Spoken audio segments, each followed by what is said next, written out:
Hey folks, Steve here. It's the show where I answer your questions, and this week's first question comes from Yummy Lizzie. Okay, a question. As a non-binary person, is it safe for me to assume that all the tradcons and probably a bunch of the rationals want me dead, or do they just want me to not exist? And is there a difference?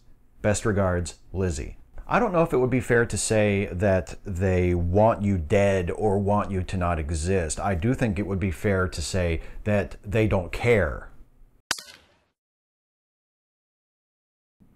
Because I think that's a reasonable conclusion to come to based on things they say, based on how they react to issues raised by non-binary people that non-binary folks are concerned about, based on policies they support, based on politicians and speakers and commentators that they support or whose views that they echo.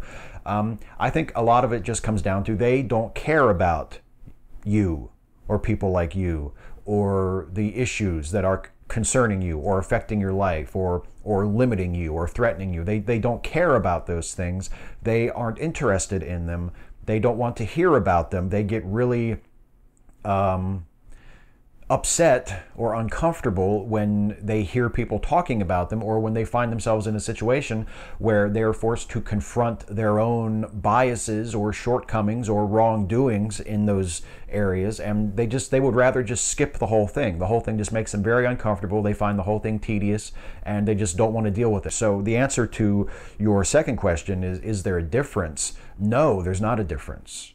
Practically speaking, the result is still that non-binary people find themselves living in peril, living under oppression, living with having to be a marginalized, erased, rarely considered group, and often a vilified group. And whether that is the result of malice on the part of these people that we're talking about, or whether it's a result of their self-centeredness and indifference and their refusal to change themselves or to accept change in society, it really doesn't make a difference.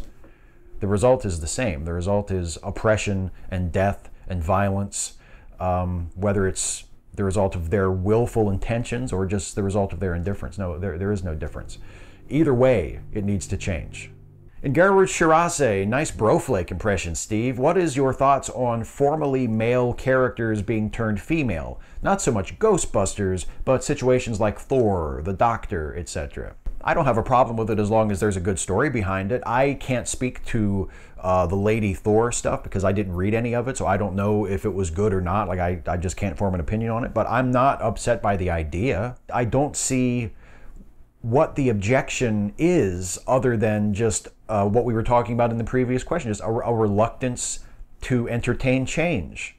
You know, if you haven't read the story yet, if you don't even know what it's about, but you're just objecting to the very idea of a traditionally male character being written as a female all of a sudden, I don't know what you could base your objection on other than just reluctance to entertain change and probably a healthy dose of sexism on your part.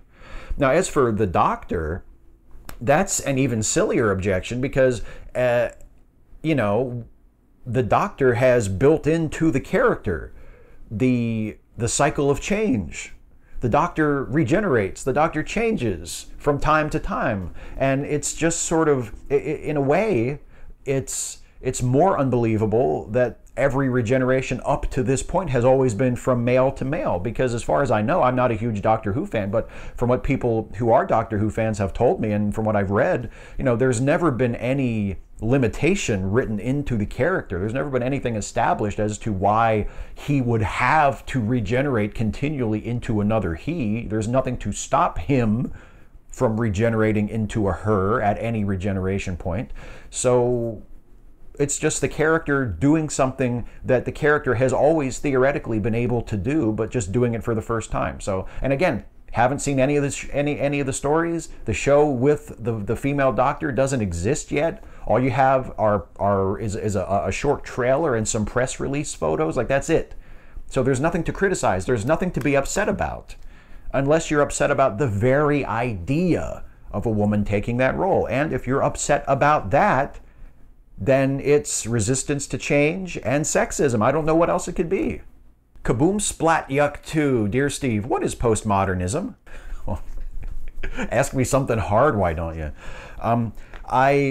I assume you mean postmodern philosophy, because that's what most people mean when they say postmodernism. But of course, postmodernism is much broader than that. There's postmodern literature, there's postmodern art, postmodern architecture, and postmodern philosophy. And I think it's difficult to define because it's not really a coherent set of beliefs. It's more of a way of looking at things, a way of analyzing things, an approach. It's a reaction to modernism. It's a reaction to ideas of the absolute and the universal and the certain. You know, postmodernists, they challenge our assumptions. They challenge structures and concepts that we take for granted. In postmodern literature, there's a lot of irony. There's a lot of fooling the audience or instilling a sense of uncertainty in the audience, telling stories in ways where the reader can't be sure if what they are reading is actually true, or if the narrator is unreliable, if the narrator is lying to them, or is mistaken because the narrator is disturbed in some way and can't be trusted to tell an accurate story. And postmodern philosophy deals with a lot of the same thing. It's an approach to looking at things that we take for granted, that we assume as being true in order to proceed with our thinking or with our problem solving or just with our everyday lives, and challenging those notions, you know, deconstructing things. There's a lot of deconstruction in postmodernism. It's about challenging certainty. It's about challenging absolutes and challenging universals. And in a sense, it is an extreme form of skepticism. Some might say that it goes too far, that it's actually too skeptical, because it tells us that we should be skeptical of everything and we should challenge everything, even our most basic assumptions about reality and how we experience it. And again, as I say, whenever I talk about philosophy, I am not a philosopher. I am not particularly educated in philosophy. I am not to be taken as a source on philosophy.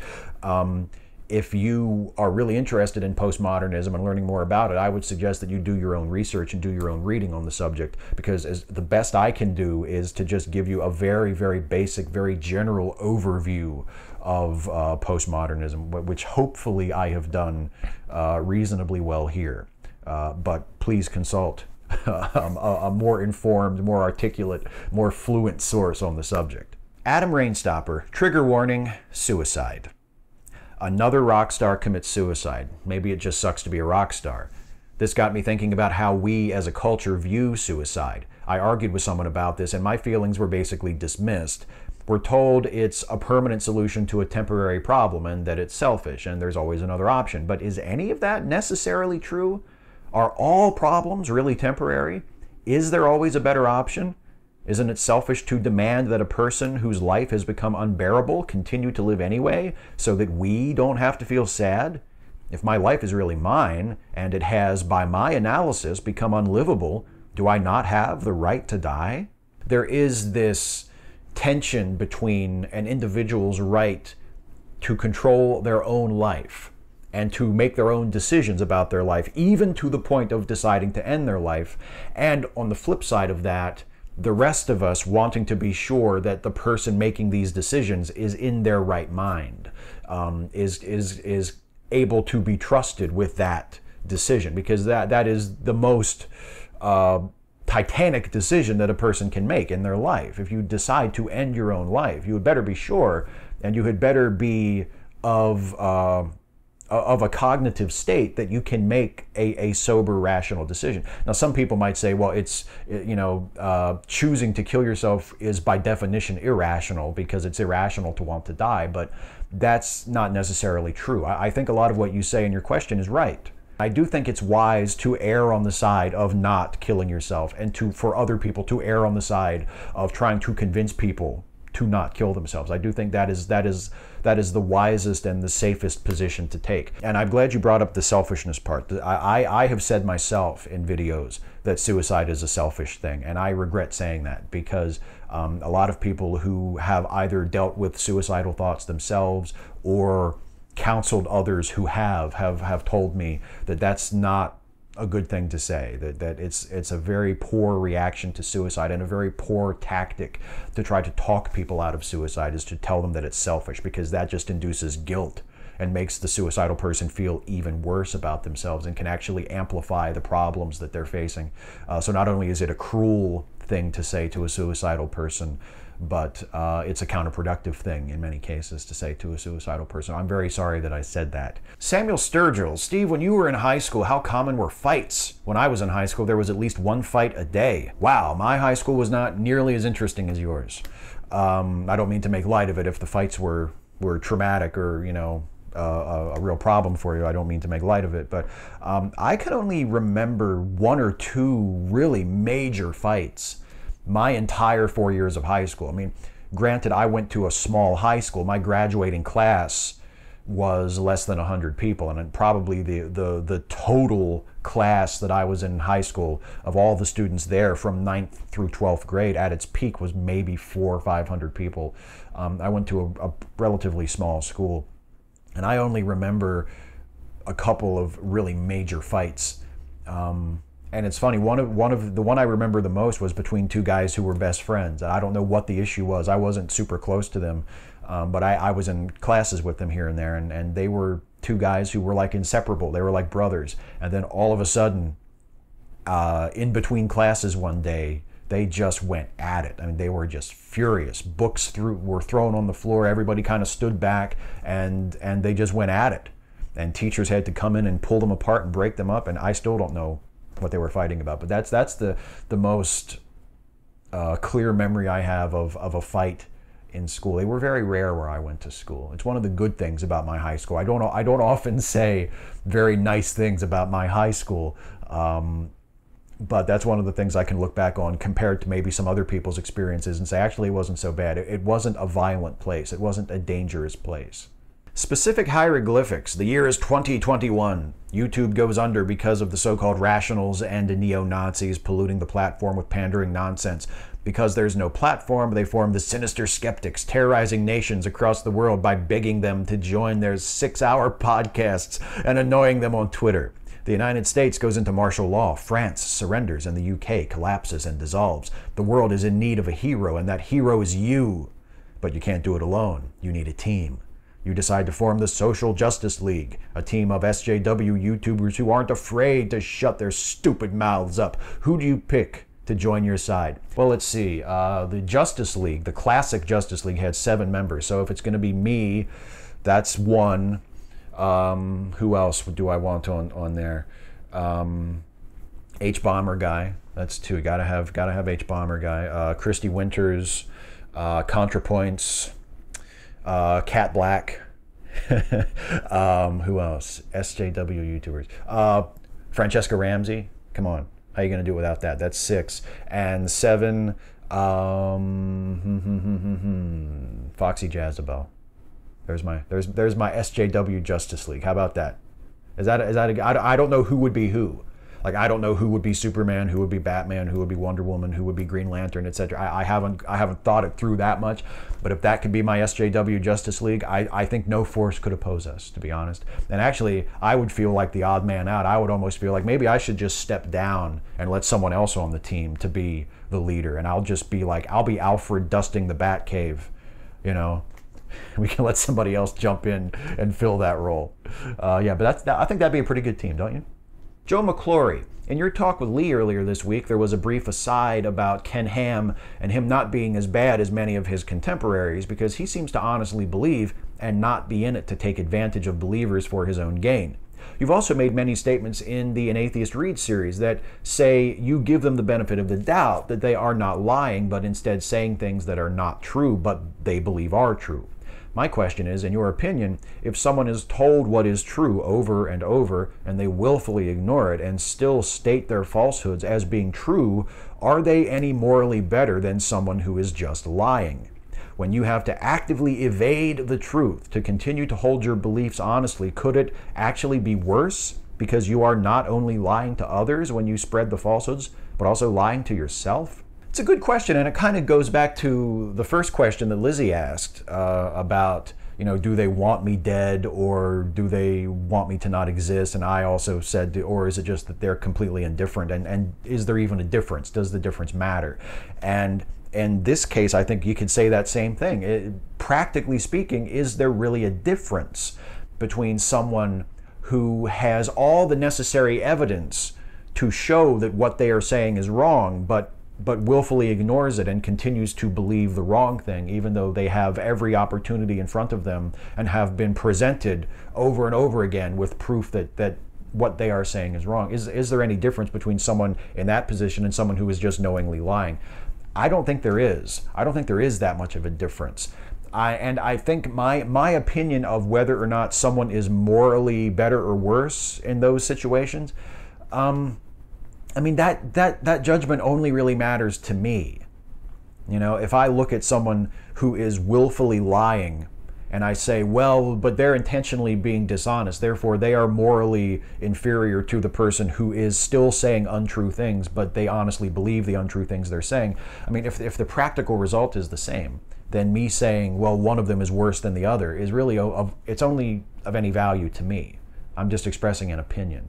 And honestly, I don't know if there is that much of a difference. My instinct is to say that the person who is willfully lying is worse, because you are intentionally deceiving people and taking advantage of people, and I think that's just wrong, and I think you can be blamed for that. But when I think about it, on the other hand, if you're unwittingly saying wrong things that are still harming people, but there is a reasonable expectation that you should have figured out by now that what you're saying is wrong and harmful, and you're still doing it, you can be blamed for that too. At the very least, people would be justified in stepping in and trying to prevent or counteract any kind of harm that you're causing by stating your beliefs, however sincerely you believe them. So practically speaking, I don't think there's that much of a difference. And like I say, my instinct is to say, well, the person who's willfully lying is morally worse because they're choosing to be dishonest. But even that's kind of a tricky decision, kind of a close call, because you're still causing this. If you're still causing the same negative effects, even if you sincerely believe what you're saying, aren't you just as bad? It's a tough question.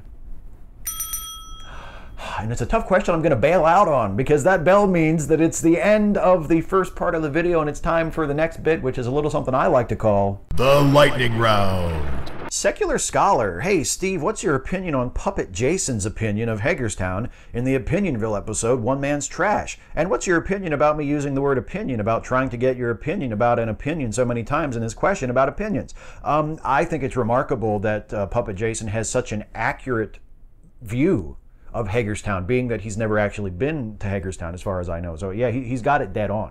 He's got Hagerstown nailed. You using the word opinion that much is perfectly fine, in my opinion.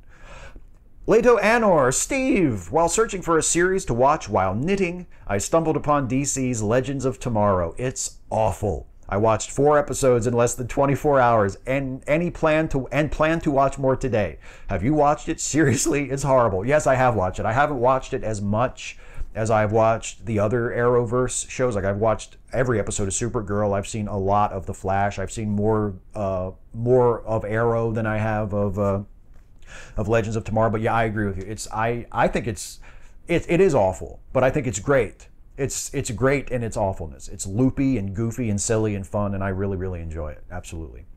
Venificus Ignis. Hey, Steve, do you play on Xbox One or PS4? And if so, do you have interest in any current AAA titles soon to release, i.e. Destiny 2, Anthem, etc., etc.? No, I've mentioned a couple of times that I am not a console gamer at all. The last console I owned was a PS2 that I eventually gave away, and I haven't had one since. So no, I am not an Xbox One or a PS4 player. Sorry. Zamarm, why do I feel that your description of anti-feminists are very close to Trump fans? Maybe it is their similarity in IQ or stubbornness or refusal to think rationally. I don't know. Yeah, as someone replied to your question in the comments and said the same thing I was going to say, which is there's a lot of overlap. in those two groups. A lot of people belong in both circles. There are a lot of Trump supporters who are anti-feminist and a lot of anti-feminists who are Trump supporters. And there are a lot of anti-feminists who claim that they aren't Trump supporters, but they are. Because that's what they do. They perpetuate policies and they promote thoughts and opinions and narratives and spew rhetoric that props up and enables Trump, even though they say, oh, I'm not a Trump supporter, I hate Trump, I'm a leftist. Come on, you're not really fooling anybody other than your little Twitter cults. James Russell, in the spirit of Smurfs versus Snorks, what about the Munsters versus the Addams Family? I got to give a similar answer. I got to go with the Addams Family. The Addams Family are the originals. I know the original TV shows started around the same time, but the Addams Family go back a little further. They have the comics to draw on. They were a series of comic strips starting back in the 30s, I think. So I got to go with the Addams Family. I always go with the original. Der Wunderbar Bar. Now that I got the Thundercats show, I find I still love it despite it being 30 years old. The animation doesn't feel the least bit dated. The stories are cool and lighthearted. The characters are just as fascinating as it was back then. Do you have any shows that you have returned to after a long while and finding you still love? Well, for me, it was He-Man. I mean, I bought the entire series of He-Man on DVD like probably 15 years ago, whenever it first came out, and watched it, you know, straight through for the first time since I was like a little kid, like 7 or 8 years old, and loved it. And obviously, I mean, to me, it does still feel dated. The animation isn't that great. The writing at times is really bad. But yeah, I adore it. Most of that is nostalgia, you know, but there are times here and there where it surprises me and it's like, wow, that was actually pretty good. But yeah, He-Man for me. I was never a big Thundercats fan. But I get the impression Thundercats was a better written show than He-Man. But then again, that wouldn't have been too hard to pull off. He-Man was not always such a terrifically written show. Becca Hawkins, hi Steve. If Steve and Stuffy the movie ever became a reality, who would the villain be? Probably me. I think the Steve and Stuffy version of Steve would probably end up being the villain. That would be the story arc. You know, I become a villain and then I have to be brought back, you know, and sort of shown the error of my ways. That's been the arc of a couple of Steve and Stuffy episodes already. So I think that would probably be the arc of the movie. Malevolent Divinity. If a well-meaning supervillain ever went to a psychiatrist to talk about said supervillainy in their normie persona, would you expect said psychiatrist to inform the police or no? You know, I believe, and I'm not a lawyer, but I believe in most jurisdictions there is an exception to doctor-patient privilege for patients that the doctor believes to be a danger to themselves or to others. So if a supervillain came into a psychiatrist's office and started talking about supervillain shit, I think that psychiatrist would not only be allowed to inform the authorities about this patient without having a breach of their professional ethics, but they would be required, they would be duty bound to inform the authorities of this dangerous supervillain who is now their patient. So yeah, I would hope that they would inform the police if a supervillain came in and started talking about supervillain shit. Lucas Hackett, yo Steve, I hope you're ready for an ape-related question. So here goes, Donkey Kong or Gorilla Grodd? Who do you think is the most superior ape of all time? Oh, Gorilla Grodd. Mind over muscle, as Lex Luthor once famously said. And actually, Grodd has muscle too. What does Donkey Kong have mind? He's not that smart, has been my impression. So Gorilla Grodd is super smart, and he's got like mind powers. And he's a rather strong fellow too. So I got to go with Grodd on that one. The Raddest Scorpion. How do you feel when you see an incorrectly punctuated abbreviation, like USA, for example, without the period at the end? More importantly, how do you feel about the people who perpetuate this horrendous display of illiteracy? I think they should all be burned alive. No, seriously, I don't care. Unless I'm a proofreader, if I'm like proofreading something and I'm looking for mistakes, then obviously I will note that is a mistake that needs to be corrected. But like if somebody just incorrectly punctuates something in like a YouTube comment or you know, or something like that, I don't care. It doesn't really bother me. I'm sorry.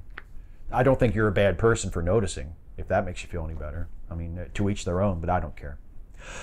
Terry Diamantis, this is more of a general YouTube question. The likes and dislikes on all your videos are hidden, but you still ask everyone to like the video in your outro. Just curious what benefit you get from people liking videos, as it seems counterintuitive to fish for likes but then not display them. Well, the likes are hidden, but they still count. And the reason that they're hidden is that so that people who come to my videos for the express purpose of just hitting the dislike button because they saw some idiot make a video about me, about what an asshole I am, I'm only here to dislike, you know. That's so to sort of take that toy away from them. So the likes do count, and it does still count as a form of engagement, and that does benefit me with YouTube's algorithms of how the videos are recommended, how high in search results the videos are. So the likes do still count and do still really help. So if you do like the video, it does still help for you to click like, but the totals of how many likes and dislikes are hidden to take a toy away from the trolls. So there you go. That's it. That's the last question. It's time now for the shout out. And the shout out this week is sadly especially timely. This week we saw President Trump issue via Twitter his intention to eject transgender troops from the military. And of course the reasons behind this are just as spurious as the reasons behind anything Trump does or wants to do.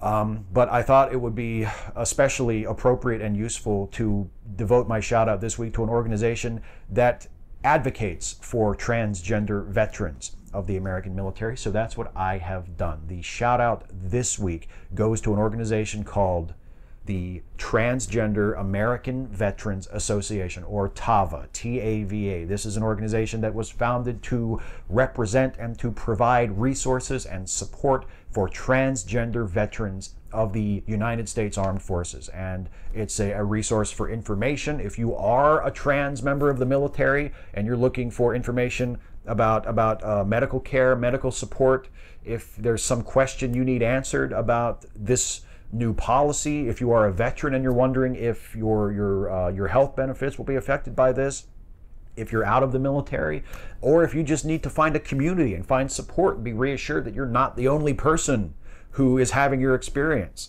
or you're a family member or a friend or a supporter of transgender veterans and you just want to help or learn more and increase your understanding so you can be a better support and a better ally, this is a great place to start. So you can go to transveteran.org to learn more about the Transgender American Veterans Association. And also, if you have some spare change lying around, you can also donate to support the organization. It's a really good organization, a really good cause, and something that we have all been thinking about a lot this week, thanks to our disgrace of a president stabbing our transgender veterans in the back yet again to pander to his ignorant and bigoted base of vocal supporters. It's absolutely disgraceful and awful and inexcusable, and trans veterans have always needed our support, but they need our support even more now. So check out TAVA.